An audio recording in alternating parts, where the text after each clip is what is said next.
Hey, what's going on, ladies and gentlemen? My name is Rayge, and we are back today with the full review here of Patriot, who's joining Marvel Strike Force today. And remember, with these new character additions that get added, there's always going to be a promotional period to take advantage of some increased percentage chance for Red Star Orb. So make sure you do not miss out on that, because it does take quite some time for it to get added into the game after the promotional period. So just something to be mindful of there. But he is rounding out the last and final member of the Liberty team utilized in war. But what is cool is he's going to be kind of following along what we've seen already with the other kits, which is applying taunt on enemy turns, and then enemies with taunt, usually there's going to be some sort of extra bonuses for the team, right? In this case, you can see here, they actually have their dodge chance decreased by 100%. On top of that, taking more damage. He encourages Liberty teammates by flipping negative effects to positive for every successful attack.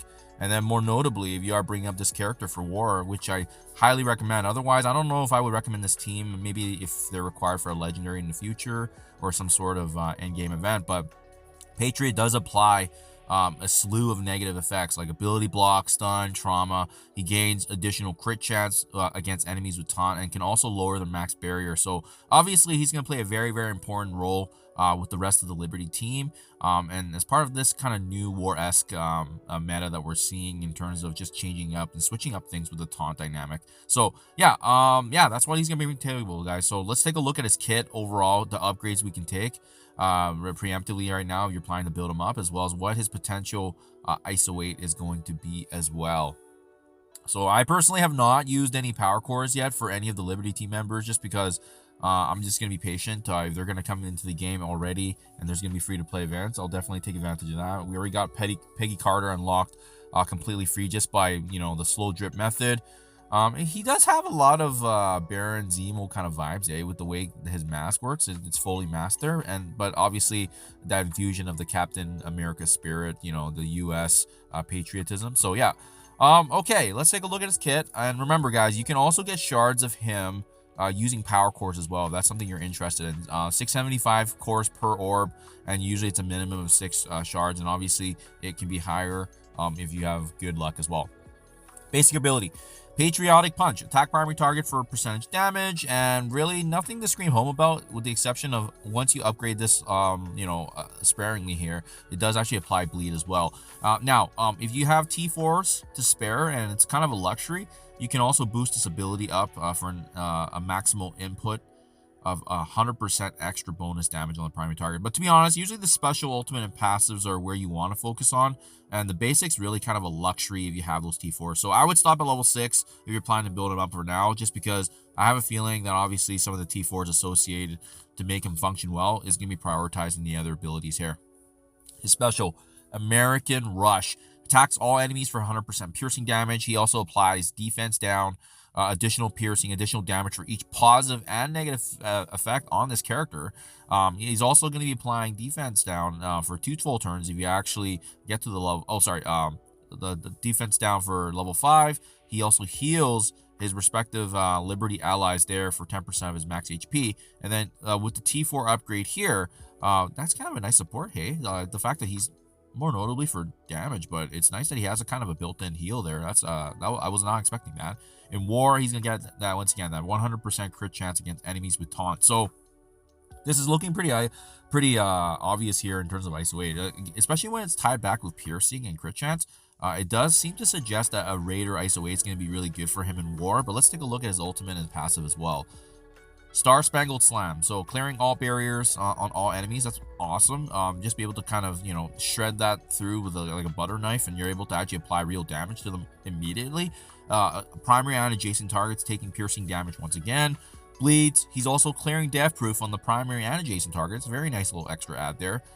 Giving the team offense up additional bleeds similar to his basic. And then in war, on kill, he's actually going to be gaining speed bar if he's actually able to land the kill shot on an enemy. So that's pretty notable, guys. It means that he can actually get more turns if you're timing that correctly, or maybe if he's up against an enemy that's like, let's say, a minion, right? He can actually compound that, right? Especially if you're up against some of the symbiote characters, or maybe some of the Undying. This could be very, very notable.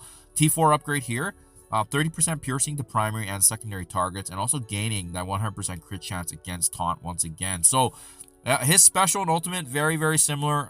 You're getting that additional damage. It's quite notable. But remember, if you're not bringing him up into war, the special and ultimate may not make sense because that's really where he's getting the extra additional damage and crit chance, right? So just something to be mindful of there. Last but not least, passive ability. Red, white, and blue. So on enemy turn, this is kind of all those juicy bonuses we saw earlier in the review, right? He's applying taunt up to a maximum of 3 times to the enemy on each of their turns. In war, the damage of this character in Liberty can only be reduced by offense down. Amazing. Until this character completes a turn, this character and all Liberty allies gain 5,000 focus. So, you know, that's a reason why you may not want any of your other characters to have a skirmisher, because he's already giving them so much focus naturally, right? In war, enemies with taunt cannot gain stealth.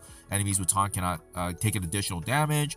If this character has 4 or more Liberty allies, lower the max barrier of all enemies by 20%. Not that it matters because the ultimate does shred it. And then lastly, icing on the cake. On successful attack by this character or any Liberty ally, flip 1 negative on self and Liberty allies, as well as lower the dodge chance by 100% for all enemies with taunt. I mean, this is amazing.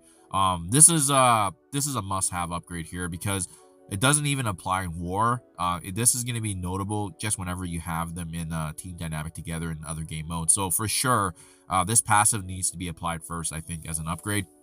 The special and ultimate can take its time because it's going to be dependent, obviously, when you bring these characters and this team, obviously, into war. But I would prioritize the ultimate first just because of the fact that this actually applies outside of war, which is pretty cool. And then the special is going to be war specific, right? That 100% crit chance with the taunt enemy. So a nice little notable distinction there, but good to identify that so that way you know where you're getting value. So passive, ultimate would be the priorities, and then followed by special. Now, having said that, guys, it's very obvious. I think he's going to be great. I think the standalone is that most folks will probably choose him as an ISO-8 raider. It's going to maximize crit chance. It's going to maximize crit damage, and the output he's doing to AoE targets. Now, if you have him in lower stars and you're not able to land some of these debuffs, that's my only concern. If he's not landing this, and remember, until he completes a turn, that's when everybody gets the focus, right? But what happens after his turn? That's what I would be interested in. If you're seeing that he's not landing his debuffs consistently, that's when I would potentially pivot over to a skirmisher ISO-8, so that way it increases his focus until you get more stars on him, either higher yellow or higher red stars on him, and then you can actually use him as raider. But for sure, he's going to be slotted in as an ISO-8 raider as a best in slot for him going forward. So let me know what you guys think in the comments below, though. I'm eager to hear back if you're excited or not for this character. Are you playing the core? I know I'm not currently right now with this team. I'm saving up right now. I'm in horde mode, but yeah, I mean, obviously we can be patient and wait for the free to play event as well. So thank you for your time as always, guys. Good luck with the shard orbs if you are using power cores, and I'll catch you guys then the next one.